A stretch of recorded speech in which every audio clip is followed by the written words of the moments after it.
Hey, what's up everyone? My name is Nhlakanipho and welcome to my financial education channel. In today's video, I want to be breaking down to you guys my personal property investing strategy, how I started out to how I intend on building my property portfolio, purchasing more and more property, and leveraging other people's money to make my own money. So stay tuned.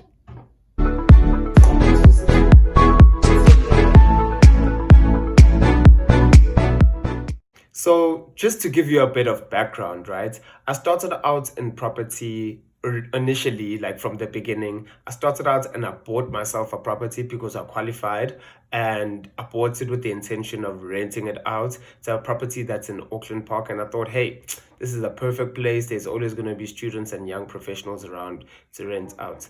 And little did I know that, hey, being a property owner isn't as nice as it seems, because not only was I not making money on a monthly basis because I couldn't charge the rent I thought I was going to charge, but also I just had tenants problems, and sometimes tenants want to up and leave. I actually literally had that happen to me, where the agent who was managing the property for me, what I was actually doing was telling her that I wanted to piss off, I don't want her anymore. And immediately when I tell her that, she's like, oh yeah, by the way, your tenant's put in notice, she's leaving in 2 days' time.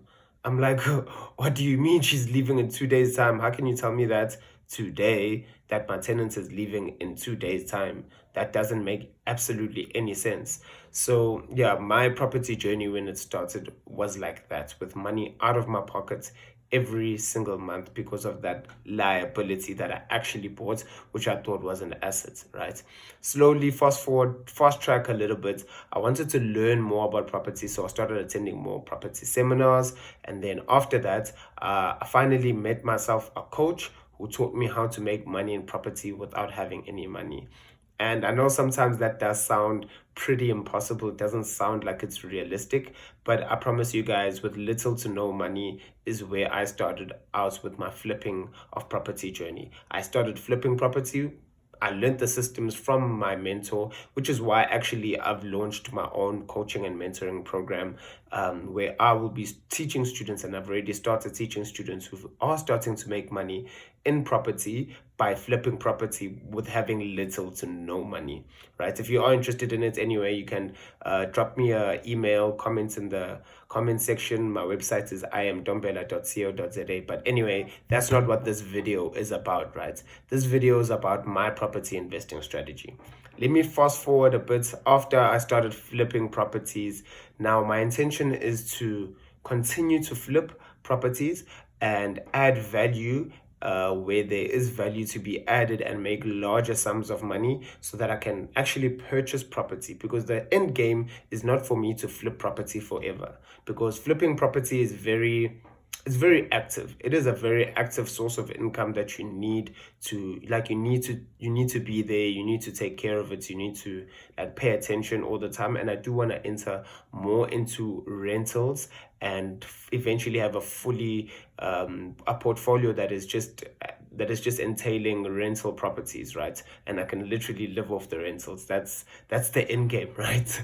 But not that I'm going to stop working just because I have rentals enough to live off, because I'm not a type of person who actually wants to retire. I see a lot of people saying, hey, retire at 30, retire at 35, retiring at 40. I don't have dreams of retiring young, because I have more ambition in life, right? Anyway, so flipping property, when we flip this property, the intention is to make as much profit as possible and minimize the expenses that you have. Because when you minimize the expenses that you have and you have a larger sums of profits, then you can actually use that money to flip even bigger deals, or you can use that money to flip more deals at the same time.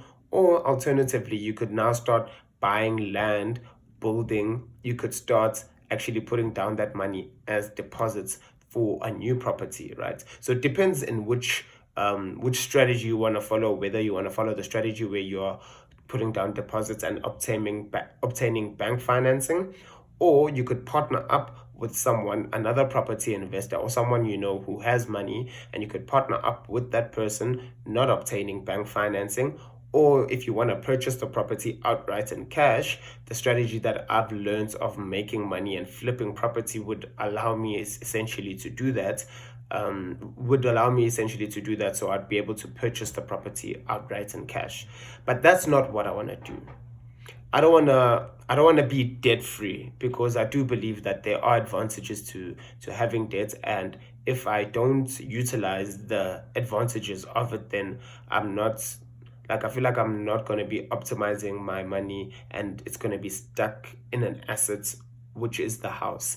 Essentially, what I'm saying is, instead of purchasing a house that costs 500,000 rands and buying it cash, I'd rather buy five different houses and put down 100,000 rand deposits on each house.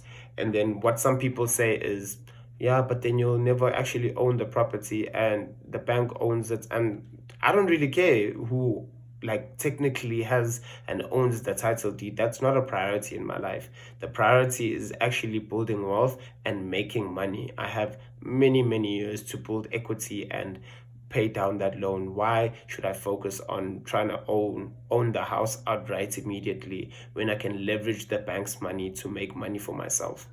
And I say that because when I am putting down deposits for five different houses, I'll now be receiving five different rentals, which means I'm making money profits on five different houses instead of one, right?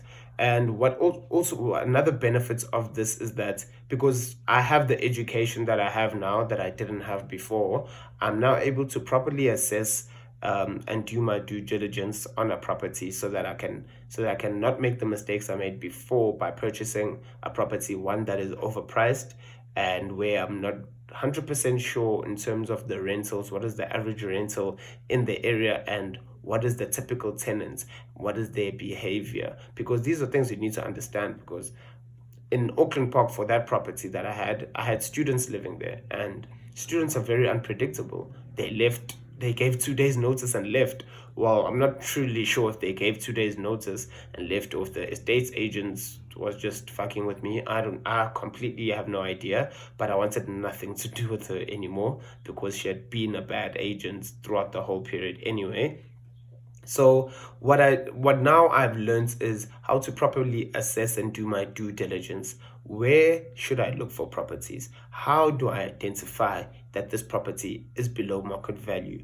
How do I see the average market rental? And these are things that I'll be discussing with my mentees in much more detail, as compared to such a short video on YouTube, because it does require a bit more detail and digging deep into the deeper aspects of actually the property market, and having an understanding of different property strategies that are available to you. Because the way I started out in property was flipping property with no money, but there are many other strategies that you can follow, right? But that's the one that I've chosen. That's the one I'm choosing to stick to at the moment. I might diverse and do other strategies such as lease option agreements, but currently I'm not doing any of those. Right. So back to my investment strategy, right? The intention is, as I made before an example, to purchase five properties, 500,000 rands, using bank financing, right? So once I do that, I need to optimize the amounts of debts that I have. I need to use as much debt as I possibly can,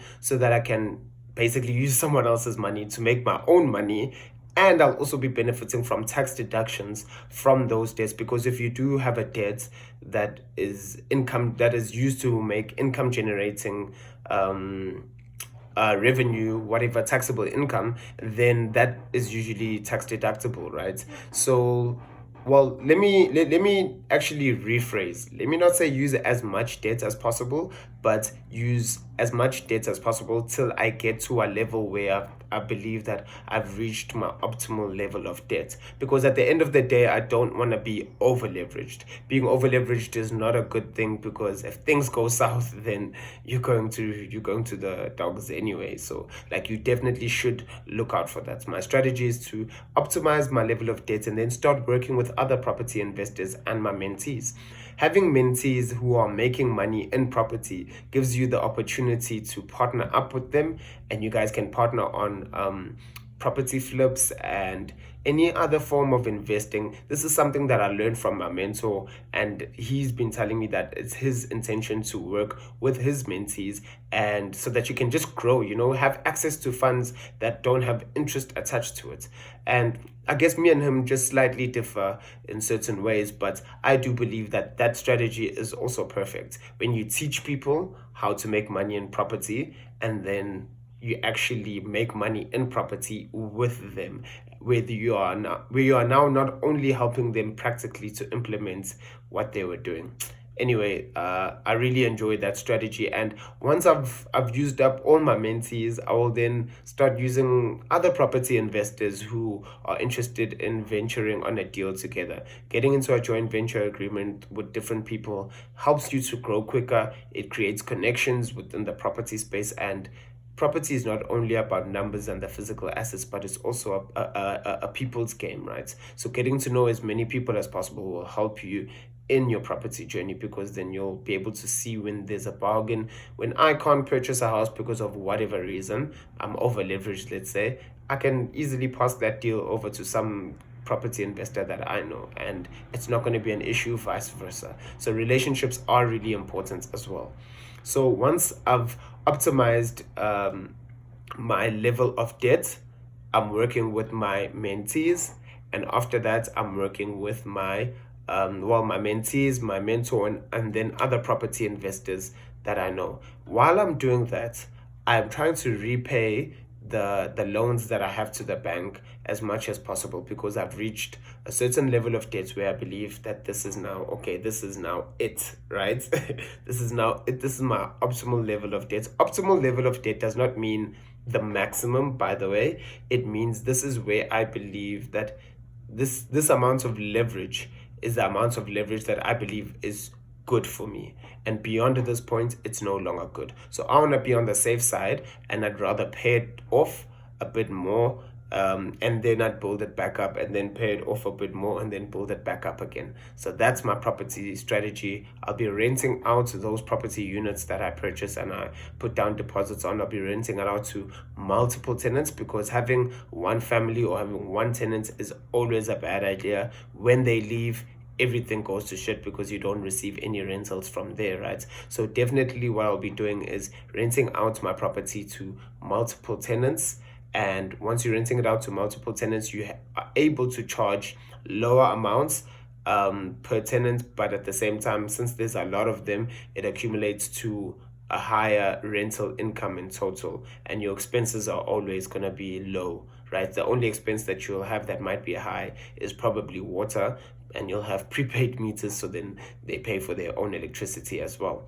So definitely that's the idea, that's the plan going forward. And then when I get to a level, I think, where I'm more comfortable, I will start building from scratch, because building from scratch and flipping that way as well is very lucrative. It's very profitable. It's very cheap to build, and if you get land at a cheap price, then if you build on that land and then resell, the opportunity to make a lot of money there is very, very apparent. So that's it from me, guys, for today. If you are interested in my coaching and mentoring program, as I mentioned, I'll put the link actually below in the description, and you can click on the link. You can register, send me a message, send me an email, a DM on Instagram, anything. It doesn't matter. Get into touch with me, and let's begin this property journey for you, because I do believe property is the cornerstone of wealth. It is not just a saying. But anyway, like the video, subscribe to the channel, guys, and I'll see you in my next video. Cheers.